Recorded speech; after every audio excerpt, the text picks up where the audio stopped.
Assalamualaikum warahmatullahi wabarakatuh. Perkenalkan, kami dari kelompok 5 dengan anggota saya Alifia Zanima Wizika dengan NIM K7124-165. Saya Tiara Salsa Faizalizati NIM K7124-153. Saya Nabila Karina dengan NIM K7124-143. Saya Almesa Sade dengan NIM K7124-166. Dan saya Novita Aryani dengan NIM K7124-147. Nah, pada video kali ini kita akan menyampaikan materi mengenai perkembangan pendidikan Islam pada masa Khulafaur Rasyidin pada saat di Indonesia dan juga pada saat di Pulau Jawa. Selamat menyaksikan. Materi yang pertama yaitu perkembangan pendidikan Islam pada masa Khulafaur Rasyidin. Sebelumnya, wajib kita ketahui arti dari Khulafaur Rasyidin. Kata khulafa memiliki arti pengganti atau khalifah, dan ar-Rasyidin berarti yang mendapatkan petunjuk. Mereka adalah Abu Bakar As-Siddiq, Umar bin Khattab, Utsman bin Affan, dan Ali bin Abi Thalib yang merupakan sahabat dari Nabi Muhammad SAW. Pada umumnya, pendidikan adalah proses pembelajaran dan pengembangan diri yang meliputi peningkatan pengetahuan, keterampilan, sikap, dan nilai-nilai, serta bertujuan untuk mempersiapkan individu untuk peran dan tanggung jawab di masa depan. Berikut ini deskripsi mengenai pendidikan pada masa Khulafaur Rasyidin. Yang pertama yaitu Khalifah Abu Bakar As-Siddiq. Abu Bakar As-Siddiq ini dikenal karena kesetiaannya kepada Rasulullah SAW saat berdakwah. Abu Bakar As-Siddiq ini berhasil menumpas gerakan murtad dan juga nabi palsu. Pola pendidikan pada masa Khalifah Abu Bakar As-Siddiq pada umumnya masih seperti pola pendidikan pada masa Nabi Muhammad SAW, baik dari segi materi maupun lembaga pendidikan. Menurut Profesor Mahmud Yunus di dalam buku Sejarah Pendidikan Islam, materi pendidikan Islam yang diajarkan pada masa Khulafaur Rasyidin sebelum masa pemerintahan Umar bin Khattab, khususnya untuk pendidikan sekolah dasar adalah membaca dan menulis, membaca dan menghafal Al-Quran, serta mempelajari pokok-pokok ajaran Islam seperti cara berwudu, sholat, dan sebagainya.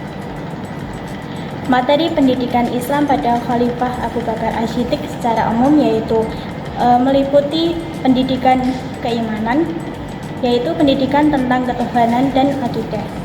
Yang kedua, pendidikan akhlak seperti adab dan sopan santun serta norma dalam kehidupan bermasyarakat. Yang ketiga, pendidikan ibadah seperti tata cara bersuci, sholat, puasa, dan ibadah-ibadah lainnya. Yang terakhir yaitu pendidikan kesehatan seperti kebersihan dan juga pendidikan jasmani. masa perkembangan pendidikan Islam pada masa Umar bin Khattab. Umar bin Khattab merupakan khalifah kedua setelah Abu Bakar As-Siddiq. Umar bin Khattab memerintah dari tahun 634 sampai dengan 644 Masehi. Beliau dipilih menjadi khalifah atas dasar usulan dari Abu Bakar As-Siddiq saat sedang sakit, yang kemudian mengumpulkan seluruh tokoh muslim untuk bermusyawarah mencari penggantinya. Umar bin Khattab dipilih menjadi khalifah karena ketegasan dan juga keberaniannya dalam membela Islam. Ia terkenal dengan sosok yang bijaksana dan adil, sehingga umat Islam segan dan menghormati Umar bin Khattab. Adapun perkembangan pendidikan Islam pada masa Umar bin Khattab, yang mana pada saat itu pendidikan agama Islam sangat maju dengan adanya program-program dari Umar bin Khattab. Salah satunya adalah menciptakan metode belajar halaqah, talaki, dan juga ceramah. Yang kedua, ada pula membangun madrasah-madrasah di berbagai kota untuk tempat belajar Al-Quran, hadis, fikih, dan lain sebagainya. Yang ketiga, memilih guru yang berkualitas dan ahli di bidangnya, serta menggajinya dengan pendapatan daerah.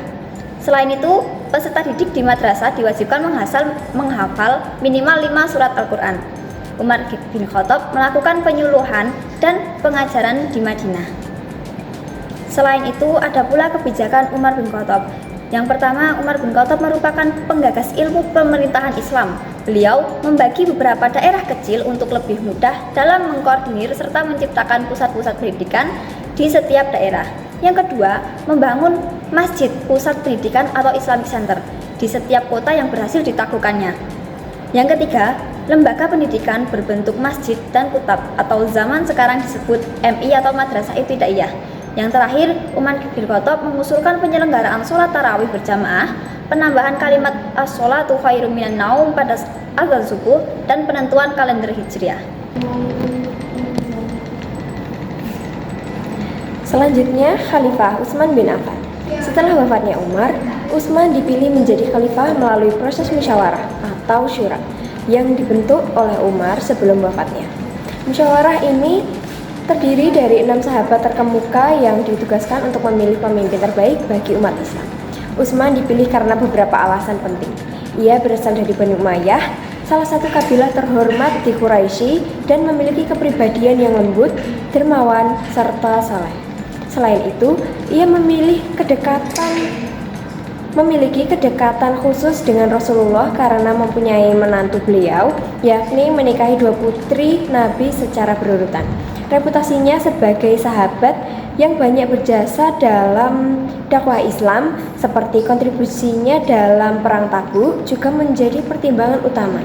Dengan berbagai kelebihan tersebut, mayoritas anggota syura sepakat memilih Utsman bin Affan sebagai khalifah ketiga dalam sejarah Islam dari 644 sampai 656 Masehi. Pada masa Khalifah Utsman bin Affan, pendidikan Islam melanjutkan sistem sebelumnya dengan memberi kelonggaran bagi para sahabat untuk menyebarkan ilmu ke berbagai daerah.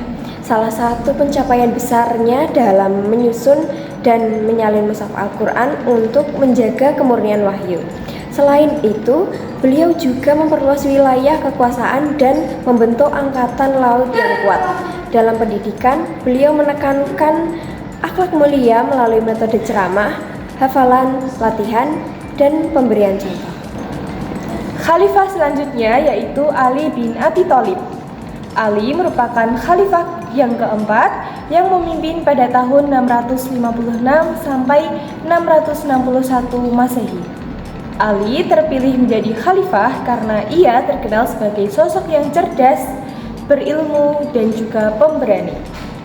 Beliau terpilih setelah wafatnya Utsman bin Affan yang merupakan khalifah ketiga atas dasar pilihan kaum Muhajirin dan kaum Ansor. Pada masa Ali bin Abi Thalib radhiyallahu anhu, tidak terlihat perkembangan pendidikan karena pada masa ini telah terjadi kekacauan politik dan juga banyak pemberontakan. Sehingga di masa ia berkuasa, pemerintahannya tidak stabil dan lebih banyak berfokus pada mengatasi pemberontakan dan stabilitas politik. Dengan kericuhan politik pada masa Ali bin Abi Thalib berkuasa, kegiatan pendidikan Islam jadi terhambat dan terganggu.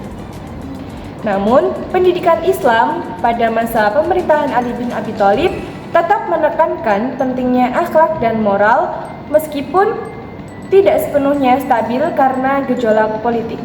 Mengingat Ali bin Abi Thalib sendiri merupakan sosok yang sangat berilmu dan mengutamakan pendidikan karakter. Pendidikan Islam di Indonesia. Seperti yang kita ketahui, mayoritas penduduk Indonesia beragama Islam. Karenanya, banyak sistem pendidikan Islam di Indonesia yang diselipkan pada pendidikan formal, non-formal, dan informal dengan lembaga-lembaga seperti madrasah, pondok pesantren, dan pendidikan agama Islam di sekolah umum. Hal tersebut bertujuan agar membentuk pribadi muslim yang ideal baik dari aspek individual, sosial, maupun intelektual berdasarkan ajaran agama Islam. Ciri khas pendidikan Islam terletak pada dasar filosofis dan teologis yang berlandaskan ajaran Al-Quran dan hadis, serta bertujuan untuk membentuk pribadi muslim yang seutuhnya. Kemudian, pendidikan Islam di Pulau Jawa. Pada kurun abad ke-13, Gresik dan Surabaya merupakan dua tempat penyebaran agama Islam di Pulau Jawa. Hal ini dibuktikan dengan keberadaan makam-makam Islam paling awal seperti makam Fatimah binti Maimun dan Malik Ibrahim. Dalam proses penyebarannya, kerajaan-kerajaan Islam seperti Demak, Cirebon, Banten, Pajang, dan Mataram Islam turut berperan penting dalam memperkuat kedudukan Islam, termasuk dalam bidang pendidikan. Terdapat beberapa tokoh penting dalam proses penyebaran Islam di Jawa, seperti Sunan Gresik, Sunan Ampel, Sunan Giri, Sunan Bonang, Sunan Kalijaga, Sunan Gunung Jati, Sunan Derajat, Sunan Kudus, dan Sunan Muria. Peran mereka dalam menyebarkan dakwah Islam sangat besar hingga tak terlepas dari itu karena jumlah mereka ada 9 orang. Para tokoh ini kemudian dikenal dengan sebutan Wali Songo. Demikian video dari kelompok kami, semoga bisa bermanfaat bagi kita semua. Wabillahi taufik wal hidayah. Wassalamualaikum warahmatullahi wabarakatuh.